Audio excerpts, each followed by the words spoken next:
Hello, people of Earth, and hello, Murray Griffin. Hello, Franziska Curran, and it's been another very big week. It sure has. We've got a lot to cover, including exciting new wind farm projects and an unusual rescue mission involving more than 7,000 beehives, plus more money to get rid of feral animals, and news about a delegation of farmers going to the Victorian Parliament to tell politicians that they and their communities want to host wind and solar farms. Plus, there's more real-world proof just in that renewables are pushing down electricity bills.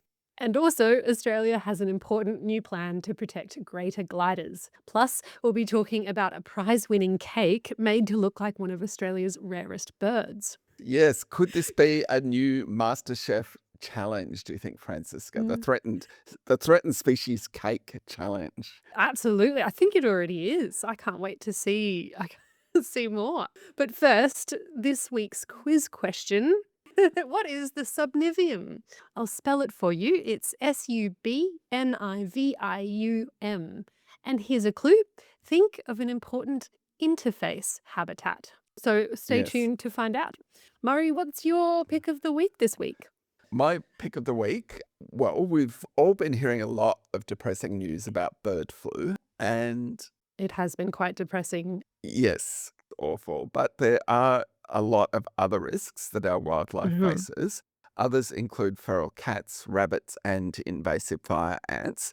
And one organisation in particular takes a big picture view of all these types of risks to our native wildlife that Mm. comes from introduced species, and it's called the Invasive Species Council. And the Mm. council is very excited because it's been a big week in efforts to deal with feral cats, rabbits, and invasive fire ants. Firstly, there's been another $2.7 million from the federal government to finish Mm. eradicating feral cats on South Australia's Dudley Peninsula, which is at the eastern end of Kangaroo Island. And this will be the largest feral cat eradication ever undertaken on an inhabited island anywhere in the world, which is pretty amazing. Wow, that's pretty big. And Yeah. this discussion about federal government funding flowing to eradicate feral animal problems reminds me of the Senate estimates episode that we did Uh, a couple of months back, where we heard a lot about feral animals. And, we and I did. just Yeah. definitely have fond memories of that episode, had a good chuckle.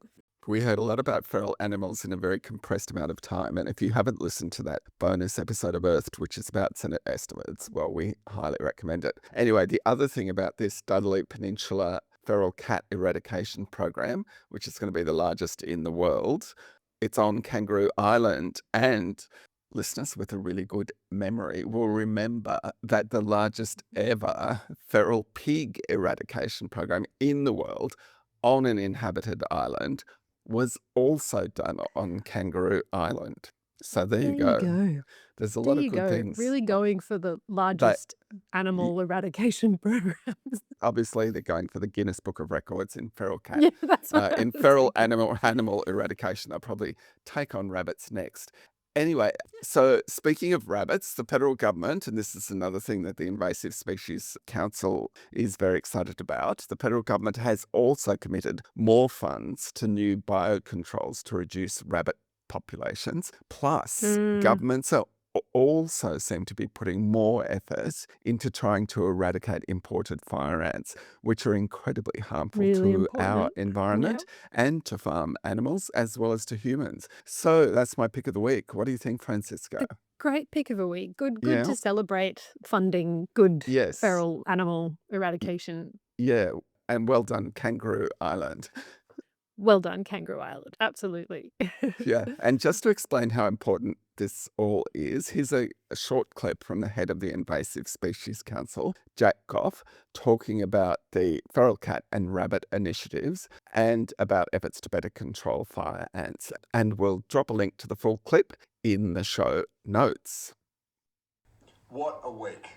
Weeks like this remind me why I'm so proud to work with such a dynamic team, kicking big goals for nature.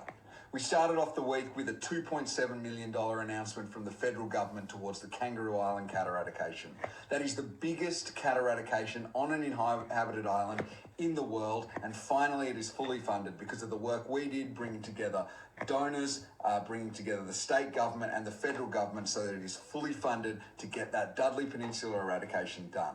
Then we had the announcement of $4 million funding for rabbit biocontrol research to be conducted by the CSIRO and the Centre for Invasive Species Solutions. This is something we've been campaigning now for over a year because we know that if we don't have those biocontrols, rabbit numbers are going to continue to decline, and they are one of the greatest threats to our native wildlife. Over 300 of our native species on that pathway to extinction are unfortunately directly impacted by rabbits, and numbers in many parts of Australia are now higher than we've seen since the 1990s. We also had the great announcement in the middle of the week that for the first time we're starting to see fire ant eradication area reduce. A few years ago, that number was increasing. There was a 250,000 hectare increase in the fire ant zone because governments delayed funding for that eradication work. We got that back on track, and now we're starting to see a reduction in the area. But the work's not done because we know next year we're coming up to a funding cliff on the 30th of June 2027, and we need all governments around the country to commit to getting that fire ant eradication done, protecting wildlife, protecting communities, protecting our way of life all around Australia. So, Franziska, that's me. Feral animals, my pick of the week. What was yours? Well, Murray, I think maybe my pick of the week will surprise you, but you and I both like to celebrate good things happening in the world of environment and in science. And so my Yes. pick of the week is Australia's Eureka Prizes, which are kind of like the Oscars for Australian science, and they reward excellence across a range of areas related to science and science communication. And the finalists for this year's prizes were announced last week, where there are 58 finalists for the 19 prizes, which cover off on areas like research and innovation, leadership, science engagement, and school science. And the reason this is my pick of the week this week, Murray, is because I went down the most pleasant rabbit hole looking at the videos that are in the finalist page on their website, Yeah. and in particular looking at the school science section where you can see school children from around Australia who have put together short videos explaining a science concept. Oh, how And amazing. Yeah. it's fantastic. And it looks like the topic was around patterns. So patterns in nature or patterns in geometry or, Yeah. patterns with genetics. And it was so good. I watched all the Queensland videos. I Yeah. just thought it was really wonderful. But there's another reason we highlight this program this week, isn't there, Murray? You're a bit excited about it too. I'm very Tell excited me about about these your connection here. finalists, and I'm very excited about your pick of the week because one of the finalists, it's a group of people that I actually know and a project that they've developed and You're practically dedicated. famous, Murray, if you know them. That's Yeah, what do you call it? 2 degrees of separation. I'm That's famous. Oh my one. gosh. Yeah. So anyway, the project is called MangroveWatch, and it's this amazing project. Fantastic. It is what's called a citizen science program that helps local communities to monitor and protect mangroves and salt marshes. And the team behind it, they're So good. amazing people. There's a world-renowned mangrove scientist, Jock McKenzie. There's the chief executive of Earthwatch, Fiona Sutton-Wilson, and Earthwatch is the program is run under the auspices of Earthwatch. And then there's marine biologist and program manager, Lucha Caldas Duran. And look, it's particularly exciting. These prizes are particularly exciting because I It's was very actually cool. out looking at mangroves and salt marshes in Townsville Amazing. on the day that they were announced as a finalist. So that Oh, was did you get to pretty. celebrate with them, or you Yeah, got to see no, we their did. response? That's Yeah, that's yes, it wonderful. was very And Murray exciting. will put a link in the notes of a photo of him walking through mangrove sensitive. No, I'm kidding. I'm kidding. No, I don't have a photo of me out amongst the Townsville mangroves, but here instead, and this is much better, is a clip about Mangrove Watch, and we'll put a link to the clip in the show notes. Awesome. Protecting coastal wetlands is vital, but success depends on local action. So we've created the MangroveWatch Local Action Plan, an innovative framework connecting traditional owners, citizen scientists and communities to transform local knowledge into real conservation outcomes. Together, we're driving lasting change, restoring coasts, supporting wildlife and helping safeguard these critical ecosystems.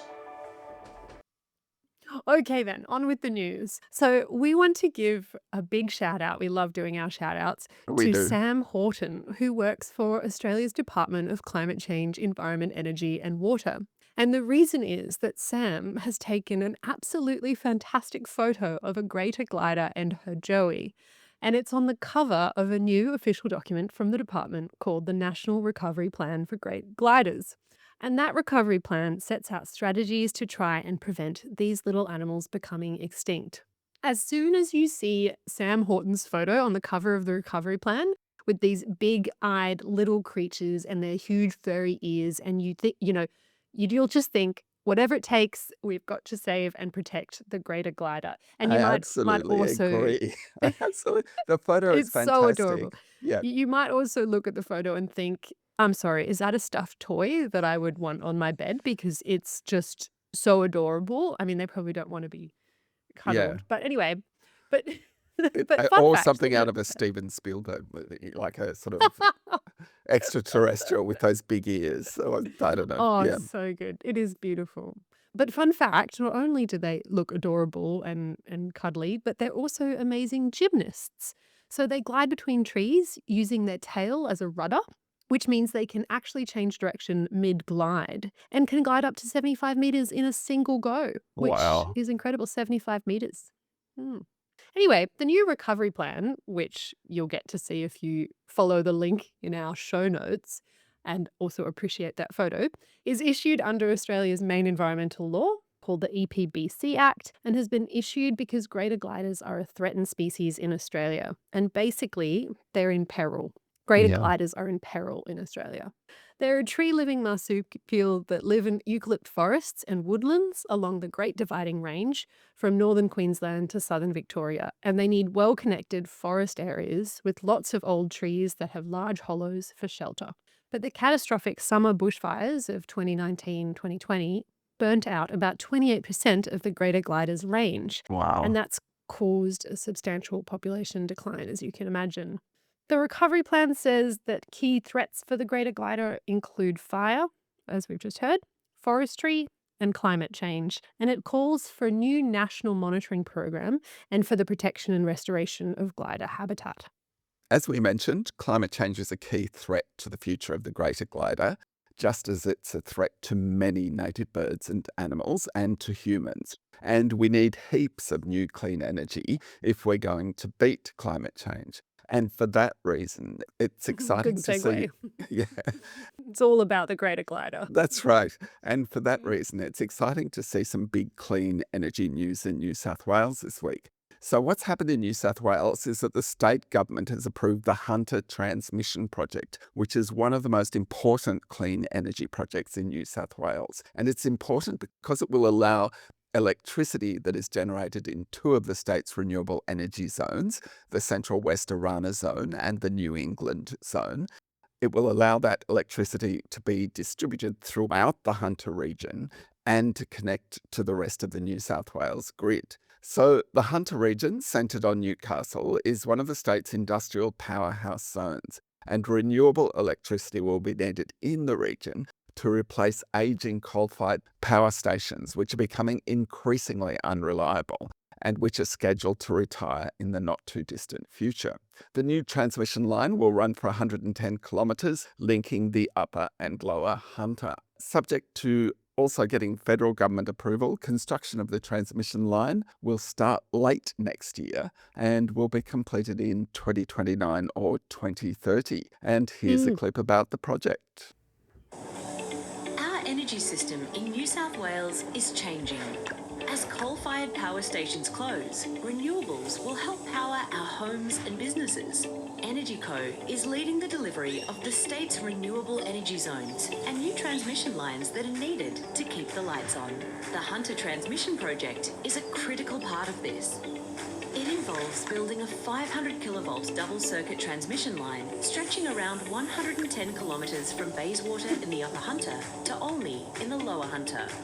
The project includes essential supporting infrastructure, 2 new switching stations, substation upgrades, construction support sites, worker accommodation, road improvements and upgraded access tracks.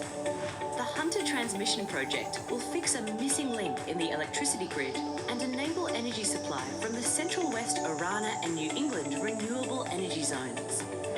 It will unlock a reliable supply of electricity to power our daily lives for generations to come. And a new electricity transmission line isn't the only thing that's happening in the New South Wales Hunter region. Because of less reliable rainfall and a growing population, the region also needs more water. And for that reason, a new desalination plant is being built near Newcastle. The $530 million Belmont desalination plant will be able to supply about 15% of the region's average daily demand. And it's reached a major milestone, with the desal plant's 830-metre-long seawater intake tunnel now complete. The plant is expected to be operational in 2028. As New South Wales Water Minister Rose Jackson put it, and I quote, "As our climate changes, we need to invest in infrastructure that helps communities prepare for longer, more intense droughts while securing essential services for future generations." So this next item is from a regional paper in Victoria called the West Vic Brolga, which has news and community stories from Victoria's Western District. And it's a great article by Dansie Humphreys. And it's about a delegation of farmers who either host wind turbines or want to host them, who went to the Victorian Parliament last week to spend 2 days meeting with politicians from all parties. On reflection, it might have been a difficult week to visit, considering there was a change of premiers during that week. But hopefully they got to meet with a lot of politicians. Because what those farmers wanted to say, they wanted to counter what they call a very noisy minority that's drowning out the rural voice on renewable energy. And Dansie Humphrey reports in the article on one of the farmers in the delegation, who is Craig Henderson. And he's a 5th generation Wimmera grain farmer. And Craig is hoping to host wind turbines. It's no surprise because he wants to set things up for his kids and grandkids to stay in the region. And he can earn tens of thousands of dollars per year for each turbine he hosts, with minimal impact on cropping. According to Craig, and this is a quote from the article, hosting wind turbines is a totally separate, diverse income on our farm that'll help our business move forward, but it also gives an opportunity for the community to have funds come into it as well. And as Darcy's article points out, it's only a noisy minority who oppose wind farms in the area. The article notes research by 89 Degrees East that was done earlier this year, which found that 66% of 202 residents polled in Western Victoria support the transition to renewables, with only 13% opposed and 20% neither supporting or opposing. Again, that's no surprise because according to 5th generation farmer Craig, and this is another quote in the article, small communities are shrinking and large projects like wind farms can inject big benefits into those local communities. And he says people in his local shire can see that. He says protests against wind and solar farms are, and this is another quote, running out of steam. Businesses have had a gutful of the anti-renewable protesters. They want more businesses in their towns. Unfortunately, Craig also says that those supporting renewables can also be targeted if they speak up in favour of those projects. Here's one last quote from Craig, which is very disturbing. He says that he had a circumstance where his daughter-in-law was introduced to someone in a post office and they said, "Oh, are you Craig Henderson's daughter-in-law?" And when she said yes, they said, "Well, he'll be lucky if he doesn't get shot." So, I mean, Absolutely it's horrible. a very disturbing situation. But Yeah. good on Craig and those other farmers for going on last week and for telling politicians the Telling their truth about, story. Mm-hmm. telling politicians the truth about attitudes to renewable energy.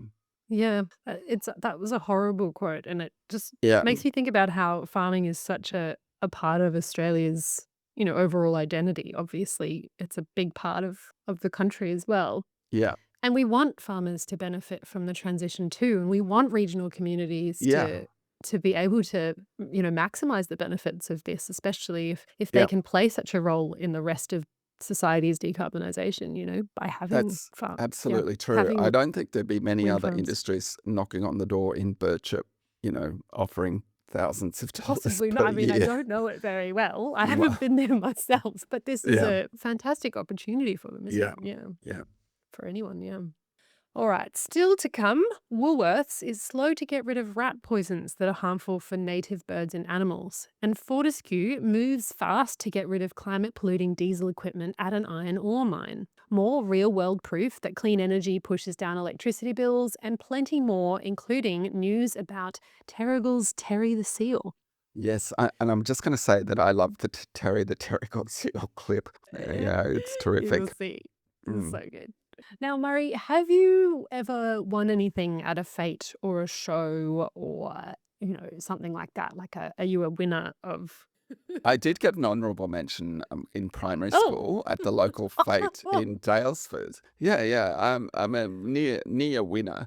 So I entered a carrot in the fruit and veg display section, and I put 3 knitting needles in it and cut out a carrot-shaped flame. So it looked like an Olympic torch. And yeah, it did pretty well. oh yeah, Well, you got an honorable mention. yeah, it didn't take home the Ah, top prize, but honourable mention. Yeah. wow, there What you go, about you? Murray. What about you? Not me, but I have a good friend who I idolize who enters things into the Ekka most years. Oh, yeah. And the Ekka is, the show, Brisbane show. Yep. which is quite the event. But they've got all sorts of interesting categories of pestos and Yeah. banana bread and sculptures and art. And yeah, so I enjoy tuning in and hearing what she's won. Yeah.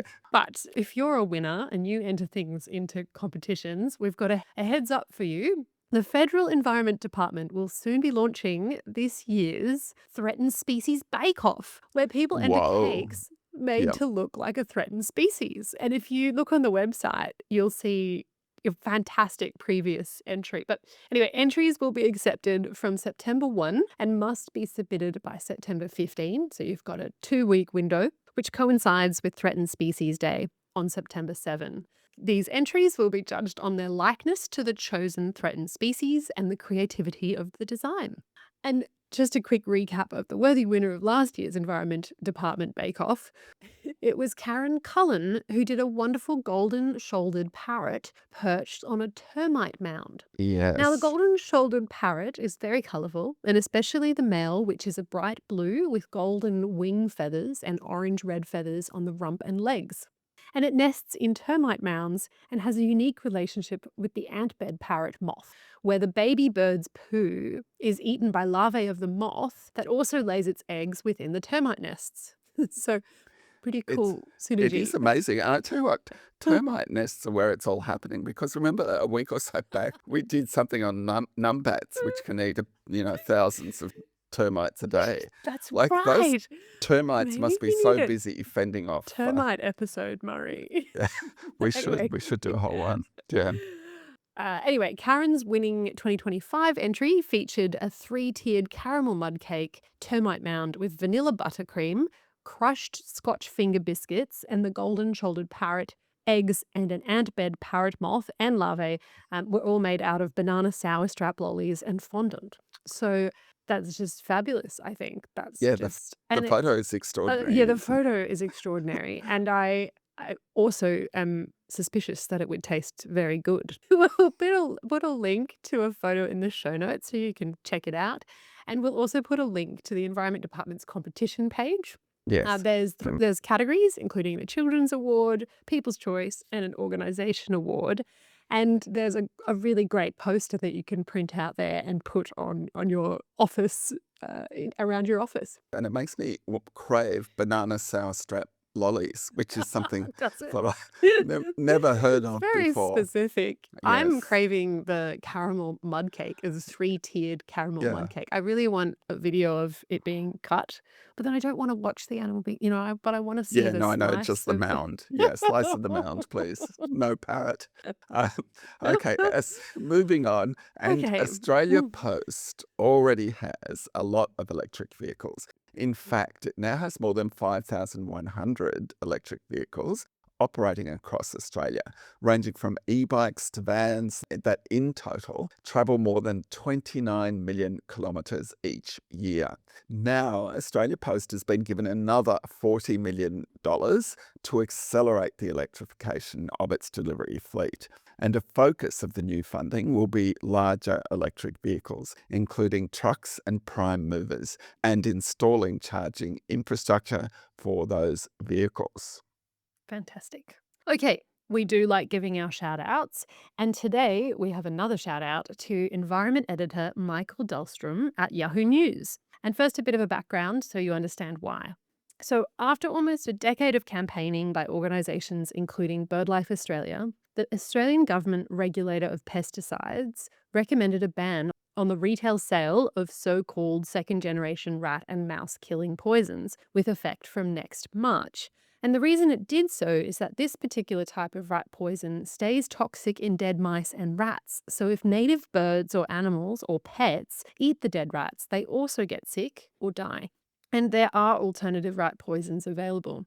And here's a clip about these particular types of rat poisons, which are called SGARS, SCARS. Under the cover of darkness, one of our most majestic birds of prey reveals itself. Meet the powerful owl, Australia's largest native owl. They often mate for life, and they're one of the only owls in Australia to make the classic call. An apex predator that flies completely silently. Their prey don't stand a chance. But there's a different silent killer that's endangering these mighty birds. Unfortunately, the impact of these rodenticides on native fauna can be quite dramatic. It takes 2 to 3 days for the rat to die. The owl sees a rat on the ground and it flies down and eats the rat, and then it gets secondary poisoning. They don't just affect birds, but also mammals and reptiles as well. The thing is, as Michael Dahlstrom has reported, companies have responded in very different ways to the ban. Coles pulled them straight away as soon as the pesticides regulator made its recommendation, selling alternative poisons instead, which is exactly what all companies should have done in order to be environmentally responsible. Bunnings wasn't far behind, as Michael has reported, and pulled them off by the end of June. But Woolworths has only just permanently pulled them as of this weekend. And as Michael reported, unlike Coles, it put them on special first to dump its stock instead of just getting rid of them. So basically, it was ignoring the environmental consequences. So a shout out to Michael for covering this, and to BirdLife Australia for campaigning for these chemicals to be removed from retail sale. And a message to Woolworths: lift your game. Moving on, and in other exciting clean energy news, a company called Global Power Generation Australia is seeking federal assessment of its plan to build its proposed Paling Yards wind farm near Oberon in the New South Wales Central Tablelands. The wind farm would have up to 47 turbines and would have the capacity to generate up to 287 megawatts of electricity, and that's enough to power about 100,000 homes. It would also displace up to 900,000 tonnes of climate-polluting gas each year by substituting for electricity produced by fossil fuels. The wind farm will be built on farmland under agreements with host farmers who have voluntarily agreed to host the turbines in exchange for annual payments. And those payments can be worth tens of thousands of dollars per turbine per year. So that's a real benefit to farmers. And as well as the payments to host farmers, the company will make annual payments to support community projects. Over on the West Coast, there's more excellent clean energy news with another wind farm project taking the next step towards getting approval. Wind Prospect is seeking an approval recommendation from the Western Australian EPA for its proposed Twin Hills wind farm. The Twin Hills wind farm, to be built about 300 kilometres north of Perth, would have 93 turbines with a total capacity of 750 megawatts and a grid-sized battery, and would connect to the state's main electricity grid. Like the Palling Yards wind farm, and in fact pretty much all wind farms, the Twin Hills wind farm would be built on farmland under agreements with host farmers who have agreed to host the turbines in exchange for annual payments. And as well as the payments to host farmers, the company would of course make annual payments to support community projects. If all goes well, the project will be generating from 2030 onwards, at least through to 2055. Speech! Speech! Speech! Last week, the Clean Energy Council held its annual Clean Energy Summit in Sydney, and there were some really interesting speeches. One of them was by Ken Henry, who is well known as a former head of Treasury and as an environmentalist. In fact, many people might not know this, but he's played a really important role in protecting and building up the population of one of Australia's most threatened species, the northern hairy-nosed wombat. And as a big fan of wombats, I'm very grateful to him for that. Anyway, Ken Henry gave a really important speech to the summit. And first up, he was sounding a warning. And here's an extract from his speech on that score. He said that, and I'm quoting here, "These are dangerous times for climate policy in all parts of the world, including here in Australia. The increased frequency and severity of climate-related events could have been expected to bolster our resolve, but instead they appear to have had the opposite effect.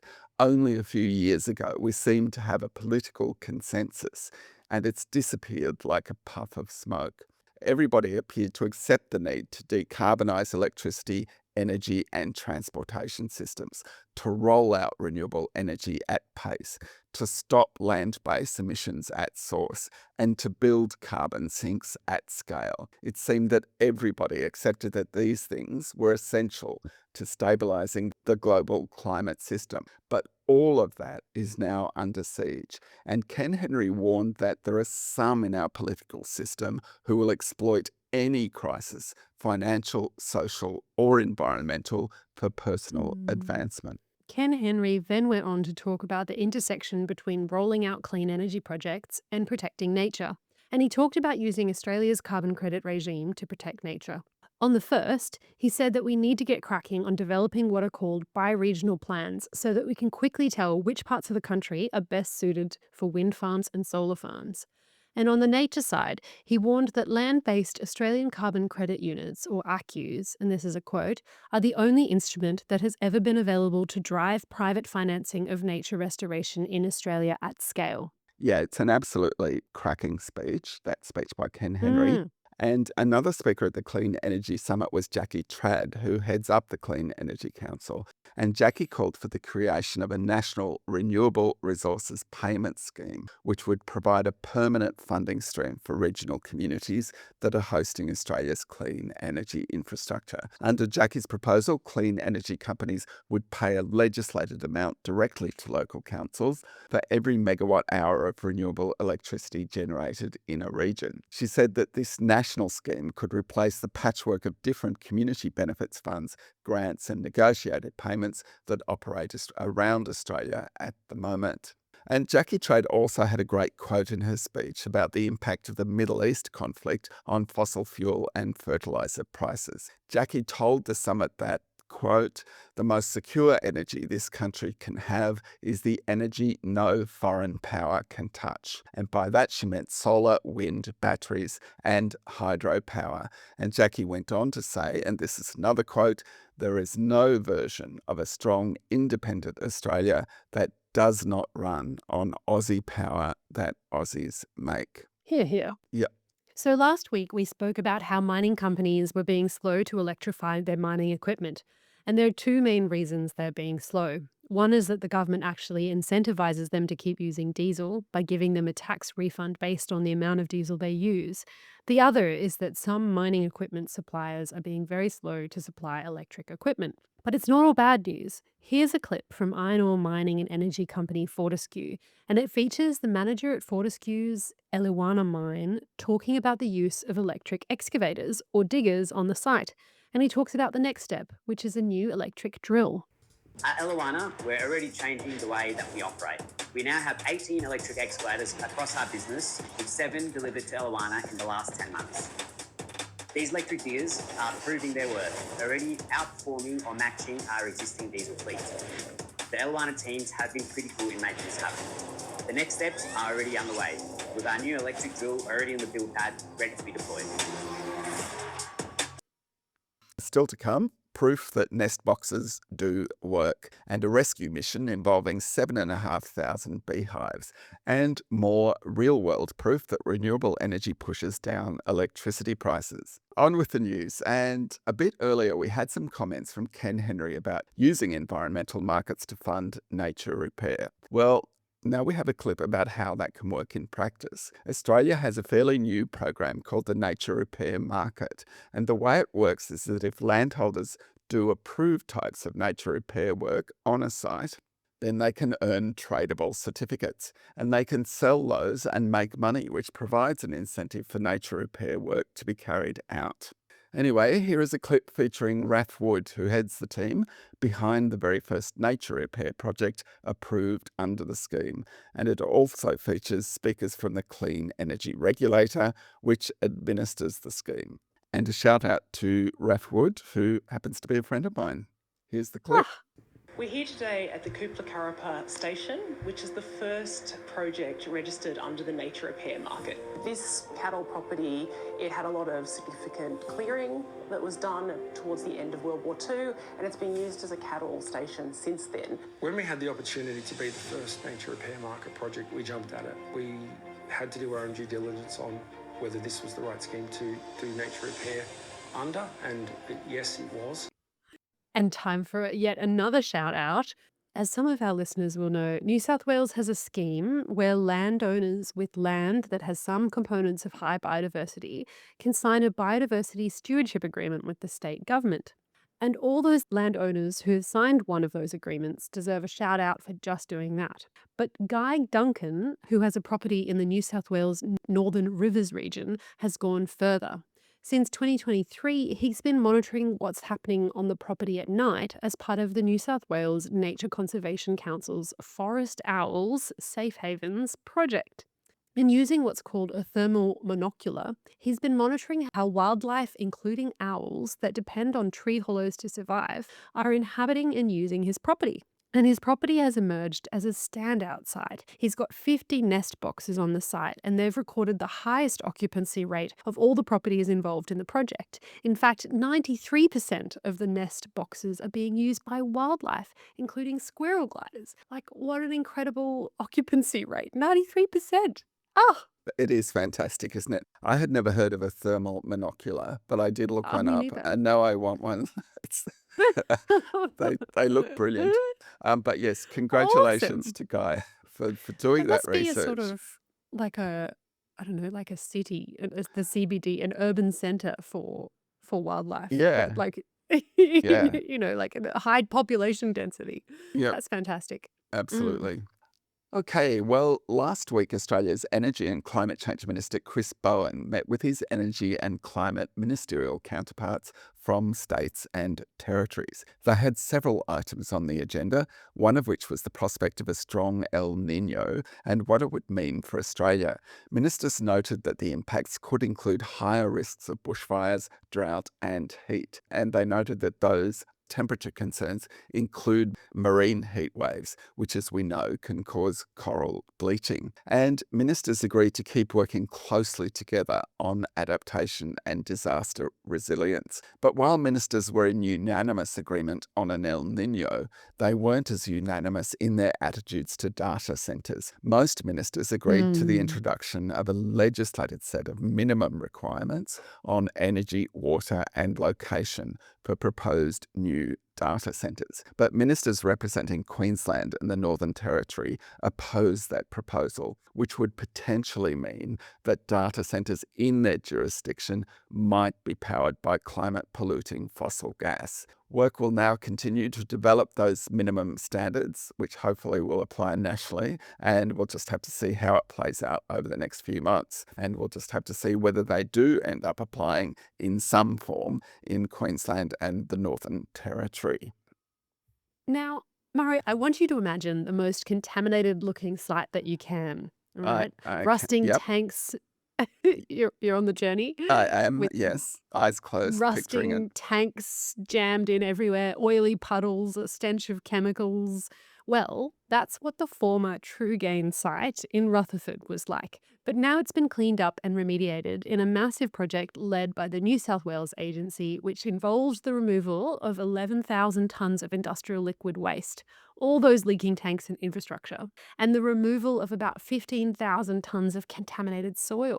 The site can never be used for housing, but it is now suitable for commercial uses, and right now it looks just like an ordinary green field. Here's Peter Graham from the agency talking about it and with some words from Ramona, who lives near the site. We'll put the link to the reel in the show notes, and I really recommend you check it out. The difference is unbelievable. This is a former industrial site that was significantly contaminated. It was an environmental disaster waiting to happen. The Environmental Management Group within Property and Development New South Wales have stepped in and we've undertaken remediation works. The site is now in a state suitable for future commercial industrial use. And the surrounding residents from Rutherford are just over the moon by the fact that they no longer have this eyesore and the odours coming through their house. I look at it and I can't even begin to remember what it used to look like. It was so bad once before, and to look at it now, it's quite peaceful and it almost looks as if you could use it for just about anything.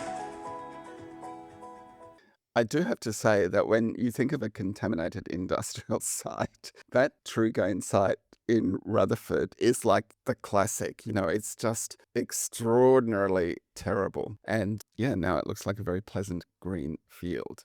Wonderful. Okay, so we've been talking about wind and solar farms We and the have, yes. opportunities they present for farmers, but they aren't the only new opportunities that farmers have available to them. Farmers can also benefit by arranging for trees to be planted on their properties under an approved carbon project. The farmer and the company managing the trees earn carbon credits equivalent to the amount of climate-polluting carbon dioxide that the trees suck out of the atmosphere. They don't get these credits in advance. Instead, they only get them in recognition for how much climate-polluting CO2 the growing trees would already have removed, as calculated by scientists. Anyway, one of these carbon projects is a 39-hectare project on farmland owned by farmer Judith in Western Australia, where Greening Australia is planting 12,000 trees. And here's some audio from a new clip about the project. Here's how we planted 12,000 trees to restore 39 hectares of farmland in Western Australia's wheat belt. We're working to bring back native vegetation across 3 restoration units, each matched to the land itself. A Wandoo woodland, a York gum and Wandoo mix, and a saline-tolerant zone of saltbush and wet-tolerant species. But getting seedlings established here isn't easy. Low rainfall and dry summers make direct seeding alone a gamble. So we combine it with tube stock to give the landscape the best chance at real canopy cover. Along the riverine paddocks, a specialised seeding machine is doing some of the heavy lifting, ripping, scalloping, and dribbling in a native seed mix of 35 to 40 species. But more on how that works in a future post. The eucalypts are planted right where they belong in the landscape, from low wet flats to gravelly rises, and some of these species will stand for 300 years, storing carbon, reconnecting fragmented bush, and one day providing hollows for possums and cockatoos. And for Judith, it means retiring unproductive, salt-affected ground, while protecting what still grows well, and bringing back wildlife that helps keep rodent numbers in check, which is a real relief after WA's recent mouse plague. This project is carbon registered, it's farmer-led, and it's proof that restoration and agriculture can work side by side. Now, we mentioned it earlier, and we've all been hearing a lot about H5 bird flu, which unfortunately has the potential to devastate our native bird populations and other animals, including sea lions and seals. And it could also harm Australia's poultry industry.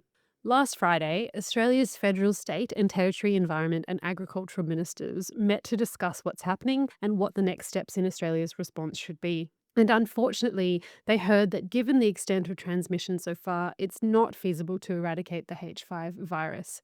As a result, a national management agreement on H5 has now been activated.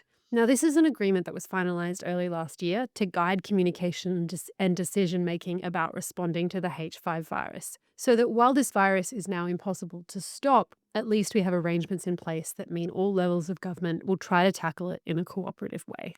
The Australian Government's Clean Energy Finance Corporation, known as the CEFC, has announced it will provide $150 million to make it possible for the ANZ Bank to give more small businesses discount loans for electric vehicles, rooftop solar, and batteries. The move builds on an existing CEFC and ANZ program, which has so far provided discounted loans to more than 1,600 small businesses, including farm businesses, providing discount loans totaling more than $90 million. And just a reminder, this isn't a grant program because the CEFC doesn't give grants. Instead, it's lending finance to the ANZ on discount terms, which will eventually be repaid by the ANZ. Earlier, we were hearing about invasive species, and one other really harmful invasive species is the varroa mite, which is causing a lot of bee deaths. And if bees die, then pollination of native plants and of crops is affected too. One part of Australia that doesn't have varroa mite yet, and hopefully never will, is Western Australia. And beekeepers in WA are undertaking a very unusual rescue mission. They're sending more than 7,500 beehives to South Australia, where they will be used to support almond pollination because of interstate bee shortages. The hives are scheduled to arrive in South Australia ahead of the almond flowering period, where demand for bee pollination services is at its peak. I mean, I do love that story. Well, for a start, I mean, it is terrible. It does show the harm Oh that my the gosh, varroa yeah. mite is causing. But I love the idea of all Bees these, to the rescue. yeah, beehives being mobilized. It's just fantastic. All right, so Hmm. let's stay in Western Australia. And you might remember that a few episodes ago, we talked about seed banks. Well, now a conservation win has been achieved that demonstrates the value of these seed banks. Scientists from Western Australia's Botanic Gardens and Parks Authority have used genetic technology to produce a flowering Queen of Sheba native orchid. And that paves the way for them to produce thousands of Queen of Sheba orchids, which is just as well because there's less than 30 of them left in the wild. It's a beautiful looking orchid with purple, red, and yellow star-shaped flowers. But the Queen of Sheba does have a tricky side to do with pollination. I'm not going to go into it now, but we'll drop a link into the show notes to a YouTube clip that explains the whole story. And you also get to witness a nature enthusiast talk passionately about a very special small orchid. So that's wonderful. Yeah, it is a great clip. Yeah, I love it. In water news, there's a rare opportunity to have your say about how Australia's marine parks should be managed, because the federal government last week started consulting on a review of the management plans for these parks. And marine parks are crucial because they help to protect the turtles, whales, and other marine life that live in our oceans. But it's also worth noting that the level of protection in a lot of our marine parks isn't all that strong. For example, commercial scale fishing, as distinct from recreational fishing, is allowed in most of our marine park areas. The launch of the review was also timed with some really good news because the government is also proposing to significantly expand the marine parks around Norfolk Island and Lord Howe Island. We'll drop the links to the consultation in the show notes, and here's a clip featuring Environment Minister Murray Watt talking about the marine park expansion and review. That's the Pacific Ocean, and today we're announcing new steps to protect even more of it. Australia's already got one of the largest marine park networks for ocean protection anywhere in the world, and what we're proposing to do is to extend the existing marine parks around Lord Howe Island and Norfolk Island. So this review is proposing to extend the existing marine parks and also lift the level of protection of the ocean around those islands to highly protected, which means that there would not be fishing possible, there would not be seabed mining possible, or energy resources built there. And that's obviously good for the local environment, but it also makes sure that that ocean environment is sustainable for the tourism, fishing and other industry jobs that are dependent on it. So what's all the clean energy that's entering our grid doing to electricity prices? Well, according to a new update from the agency that operates Australia's main electricity grid, renewable energy and batteries have helped push wholesale electricity prices down to their lowest level since 2020. So it's more real-world proof that clean energy is putting downward pressure on electricity bills. According to the Australian Energy Market Operator, known as AEMO, record renewable generation combined with growing battery storage is increasing the amount of lower-cost energy available across the market. According to AEMO, average wholesale electricity prices in Australia's main grid, known as the NEM, fell 47% year on year. Victoria recorded the largest decline, with prices falling 60%, followed by New South Wales, 53% fall, and Queensland, down 44%. Now, just to explain, wholesale electricity prices aren't the only component of your electricity bill, which is why you aren't seeing a 40% fall in your bill, but it is a big component of it. So, as we said, falling wholesale prices definitely do put downward pressure on household power bills. Okay, one last clip before we go to the answers to our quiz question. It's a clip featuring a lifeguard at Terrigal Beach talking about a very playful young seal who has been hanging out around the beach and is so well known that he's been given a name. Here's the clip, and we'll drop in a link to the reel. Relax, Terrigal Beachgoers. This is the lifeguard. That black shape swimming is not a shark. It's just Terry the seal doing what he's doing. What is he doing?